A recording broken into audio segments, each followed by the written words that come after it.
امام تشہد میں ہو اور مقتدی آ کر شامل ہو تو اس کے لیے کیا تشہد مکمل کرنا ضروری ہے یا نہیں؟ آئیے اس حوالے سے ہم سماعت کرتے ہیں۔ اگر امام نماز پڑھا رہا تھا اور تشہد میں تھا، آنے والا مقتدی امام کے ساتھ شامل ہو گیا اور امام کھڑا ہو گیا، ابھی مقتدی کی تشہد مکمل نہیں ہوئی تھی، تو مقتدی کے لیے اس پر یہ ضروری ہے کہ اپنی تشہد کو مکمل کرے۔ اس پر واجب ہے کہ اپنی تشہد کو مکمل کرے اور پھر امام کے ساتھ رکعت میں شامل ہوگا۔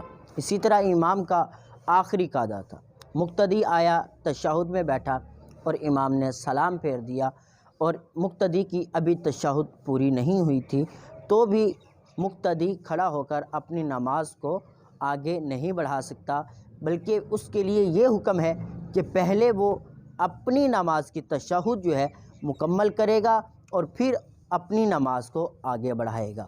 واللہ اعلم ورسولہ اعلم بالصواب۔